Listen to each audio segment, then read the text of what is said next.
So talk to us about your background and your journey, man. Just kind of detail it and go deep too. Like, I know some stuff.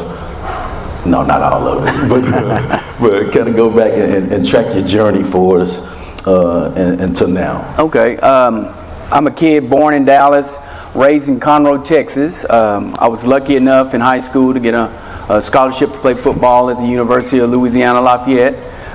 Went there, was there to get a degree, used athletics to get a degree. I was an engineering major, graduated engineering, and then I went back. Was lucky enough to go back. So I was a pretty good person, I guess you can say. Coaches called me. Yeah, you good dude, man. Try to be a pretty good person, so coaches called me about a grad assistant football position. Went back as a grad assistant football coach. Went back there, was free education with that. Got my master's in engineering and management technology. So did that, thinking I'm getting out of college and I'm gonna be an engineer somewhere, doing something in Houston, Texas. But my career path changed. Old high school football coach talked me into getting into education. Told him I would try it for 1 year, see how it was. He pushed you in that room. Pushed me in the defensive coordinator room and went in there and said, "We'll find Coach Phil later.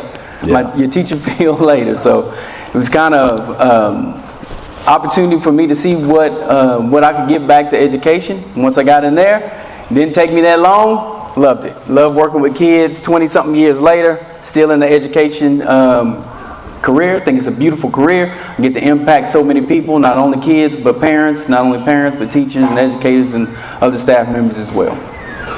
That's good, man. Well, talk to us about the Woodz Worx. Yes, I was about to get into that because that was something that was not on my career path at all. Wasn't on my career path. Good friend of mine, you might know him, Chip Baker, calls me one day, says, "Hey brother, you want to be in a book?" I'm like, "Be in a book? What do you mean be in a book?" He's like, "Just write a chapter. We're going to do a compilation book. Would love to have you and love to have your thoughts in this book." So I said, "Sure, I'll be in the book."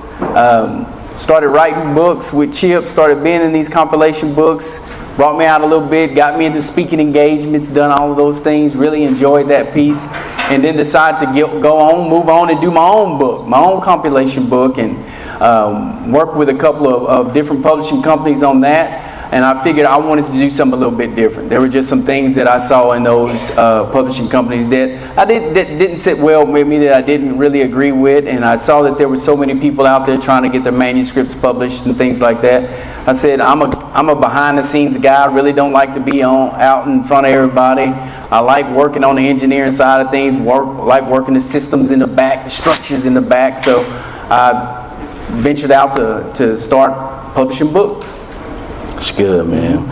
So thinking about, let's go twofold this one. A couple of highlights for you in education, a couple of highlights for you in the book world. In the book world, highlights, like I didn't realize there were so many people out there with manuscripts already written. Yeah.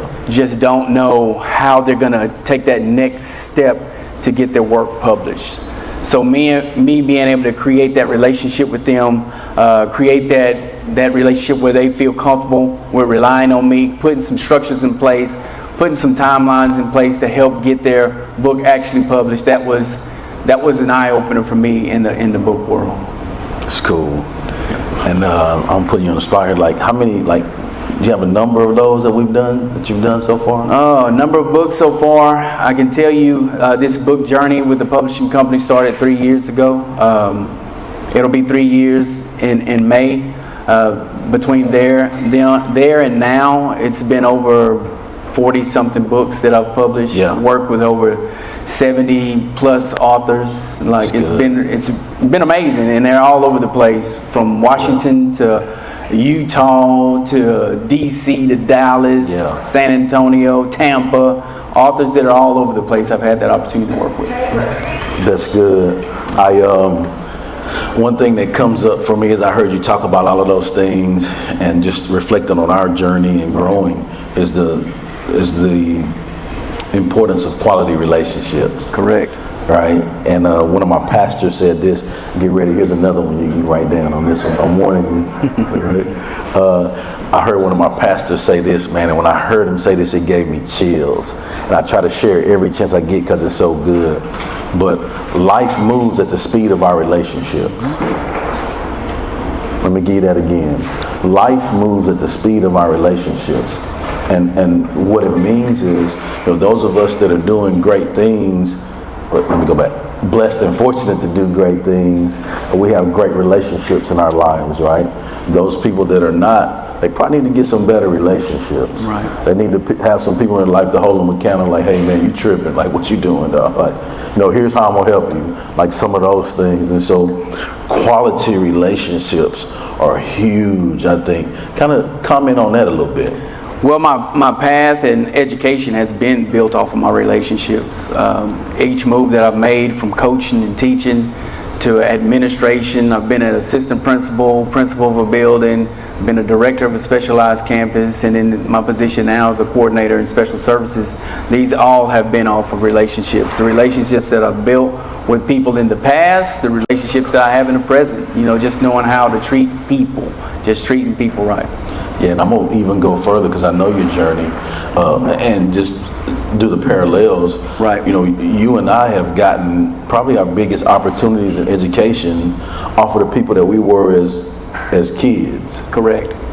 Right? So like the guy that hired you for your current position, he was your high school football coach. He was your high school football coach. Mm-hmm. My biggest position, like when I started in education, like my little league baseball coach and elementary school principal gave me a great recommendation. He knew the principal, and the principal said, hey, well, he said you're good. Well, you're good. Right. And so it's led, us to where we are now. Let's hit on some successful business strategies that have helped you become successful in what you do. I think you hit on that piece, the relationship piece, but bigger than that is know the people that you're working with. Take the time to know the people that you're working with, because everybody moves differently. And I'm the type of person that I can take notes, I can evaluate who I'm working with, and then I can move the way I need to move so that I'm supporting them the best way. I got some people that are organized, some people that aren't organized, some people that are always calling, always want information, and I know how to move with different types of people. And I can say in the world of publishing, there hasn't been so far anybody that I cannot connect with, cannot work with to help them get their projects out. Would you say that's because you have systems in place? It's because I have systems in place. That's the only way that I can survive in my world, because yes, Woodz Worx Publishing is my business. I am the owner of that business, and I have certain people that work for me in the business, but I also am still a W-2 person. I still work in education. So if I don't have systems in place, there's no way that I'm going to have that time to spend with family. No way I'm going to have that time just to do things for myself. I'd be going mad. But we have systems in place so we can function successfully. And learning to prioritize. Yes, prioritize. Because the more you can prioritize and be able to say no to the things that aren't important, allows you the opportunity and the privilege to say yes to the things that are important. But also, like Derek said earlier too, it's like it never turns off. And I'm fine with that because I have systems that can keep me going. But it never turns. I don't tell people you can't call me on Sunday. I don't tell people you can't call me on Fridays. I'm available 24/7 because I answer emails. I have my emails on my phone. I have my text messages. I give them those things. If they reach out, some of them are surprised when they'll hit me like at 2 a.m. and I wake up at 4:30 to work out, and I'm giving them a reply. And they're like, "Oh man!" But I have systems in place, and it never shuts off. That's good. How has alignment helped you become successful? Oh man. I think too, the alignment has helped me so much because I've learned to deal with these different people. I am a relationship person I am a mild-mannered person, you know. I can get worked up on certain things, but I know how to walk in a room. I know how to have a conversation with people that really don't know how to have conversations. Yeah, Coach Woodz is different than Charles Woodz and Woody. They different people. Two different people. Yeah, when I was three. Coach Woodz, I was a different person. Yeah. Now Mr. Woodz, like kids call me, or Charles Woodz, I'm a little different. I can tone it down and I can have those conversations, but aligning myself where I understand that people are different. It's good. You know, and dealing with different people, I have to use different ways. It's individualized. Everybody's individualized. Every business opportunity that I walk into with somebody that wants me to work with them on their book, I'm evaluating them just like they're evaluating me to see what I need to do, what systems I need to put in place, what structures I need to put in place just to deal with them. Yeah. You know, just so I know how I'm going to have to respond to that person. That person wants that response now when I send it to them. Or this person is kind of laid back and I got to push them to get things done. Just making sure that I am in alignment with those people that I work with. That's good, man. Well, as we close, I'd love for you to get an opportunity to share your social media and site and all of those things where people can go show you some love. All right. Well, I'm on all social media at Charles Woodz WW. That's Charles Woodz WW. The WW is Woodz Worx.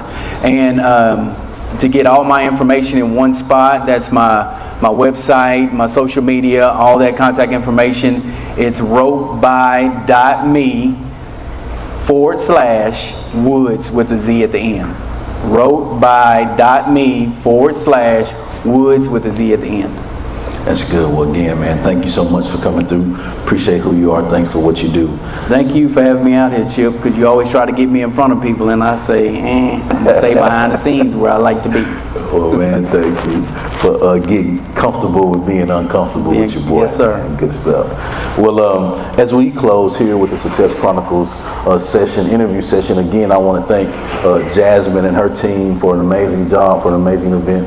Thank all you guys for showing up and paying attention. We hope that you were able to grab something from it and actually apply it and use it in your life to help you be in alignment. And so just one thing from me, if you don't take anything, please take this. I believe that no significant success is achieved alone, right? I believe that it's not going to just come to you. You got to go get it and make it happen. And so we just have a little crowd participation. I'm going to count it down. Can y'all give me a loud go get it? Can y'all do that for me? That's my thing. So I'll count it down. 1, 2, 3. Go get it. All right. Thank you, guys. Y'all have a great rest of your day. Go get it.